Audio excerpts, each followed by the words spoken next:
Hey, what's up everybody? Tom here, and I'm going to be giving you guys a quick tutorial on how to use the beauty retouching for Premiere Pro. So to dive right in, once you've downloaded the beauty retouching after purchasing, you're going to find 3 folders. You're going to have stills, which is essentially just examples if you just want to reference what these beauty retouching presets are going to do. They basically have no effect on your footage. This is simply just for reference. You're going to have the Premiere Pro presets folder, which comes in 4 different strengths. And then naming is very simple, right?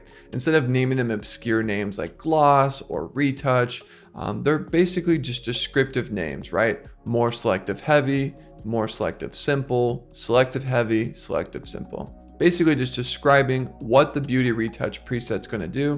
And then if you're in Resolve, basically same thing, just a different format. And there is actually a different tutorial included with this product that will show you how to use Resolve as well. But for this tutorial, we're going to be diving into Premiere Pro. So as I mentioned, there is 4 different presets broken into 2 strengths. So let's open up Premiere Pro. I would recommend using the latest version. I'm in Premiere Pro 2021 at the time of recording this. In years in the future, we may have to update this, but as of this release, we are using version 15.4.1, build 6. So just for reference, because sometimes we get some DMs on people having issues and they're using a Premiere Pro from 5-6 years ago. So I'd recommend going over to Creative Cloud and just update your Premiere Pro if you haven't already. So yeah, basically diving right in, I've laid down my footage. I would recommend doing your full edit, full color correction, and kind of save this beauty retouching for the final step of your process.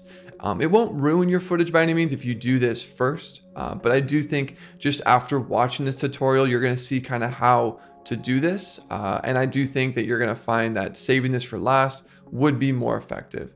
So I've kind of hovered the playhead over an area where I think the beauty retouching would be effective to show you kind of exactly what it's doing to the skin tones, which is exactly what this thing is meant to do.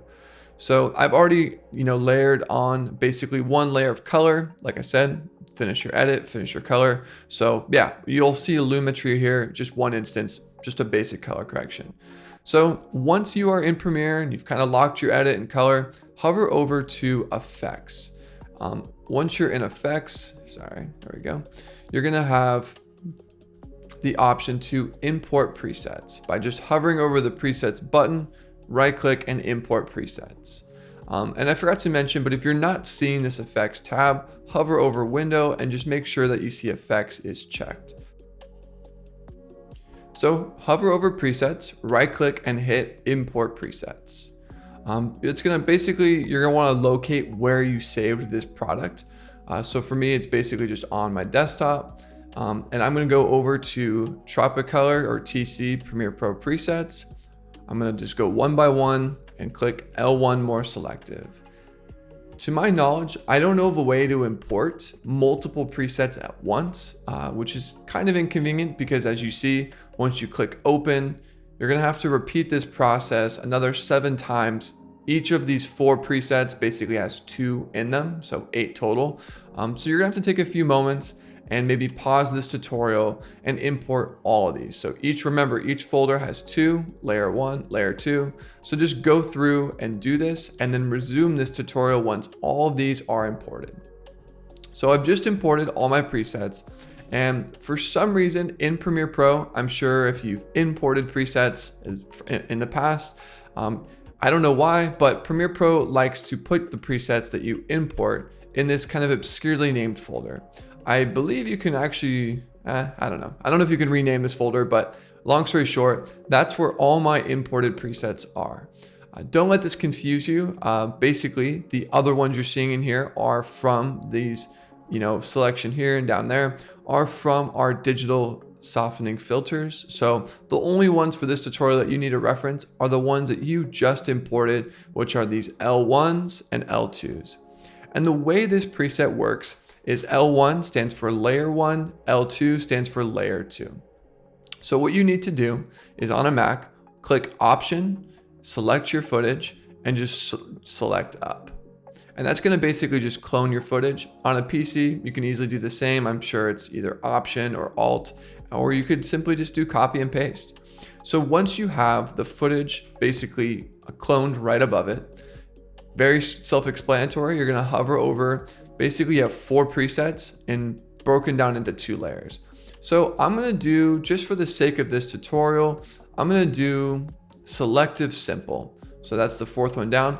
And basically layer 1 corresponds to this first layer, version, or layer 1, and layer 2 is the footage above it. So layer 2. So with layer 1 selected, I'm going to completely ignore these thumbnails.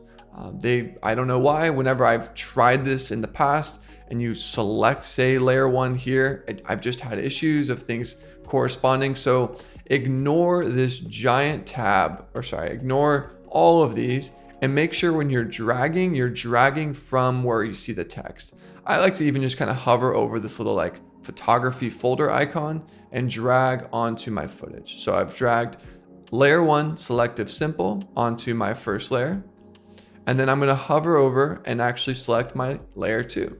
And I'm gonna find the same thing, right? So layer 1 selective simple, cool. Now I need to find the same name, but in layer 2 selective simple. And I'm gonna basically drag that and drop it. And Premiere Pro might take a second just to kind of refresh, but you're gonna see, there it goes. I'm gonna actually toggle this layer off and on, layer 2 off and on, right? So by turning it off, you can see the skin tones are being softened. And you might think, oh, well, that's actually kind of subtle. I think that's really the importance of this pack, is to have it be subtle, because you don't want to lose all the tack sharpness of your image or your footage. This is really just kind of softening those pores, softening the skin tones. This is really just kind of meant to soften your subject. And sometimes you may notice, even some of the details in the back might also be getting softened. When we were building this pack, if you only soften the skin tones, it actually starts to feel very artificial. In the same way that you would make a power window in Resolve, or maybe an adjustment in Lightroom, how you can kind of make an adjustment around a circle. Basically, when you see the softening kind of being applied to the rest of the image, the strongest part of the softening is the skin tones, and we basically kind of tapered off the effect, because if you just soften the skin tones, it looks kind of artificial. So anyways, just wanted to explain that, because you might be like, oh, well, some of the hair is actually getting softened. We basically kind of like tapered off the effect, just so you can kind of have it feel a little bit more natural. But yeah, that's a quick tutorial on how to import the the beauty retouching kit inside of Premiere Pro. Pretty self-explanatory. You have layer 1s and layer 2s. Those correspond to your footage, layer 1 and layer 2. The one thing I will say is, if you are working in an edit, which most likely you will have more than just one clip on your timeline, I would say try to be as much organized as possible. I realize sometimes this footage might be on like layer 10 or layer, your edit's not gonna be as simple as my example footage. What I would recommend is just kind of cleaning up your timeline. You can try nesting certain sequences or nesting certain clips. You just need to have 2 instances of the same shot, basically stacked above each other.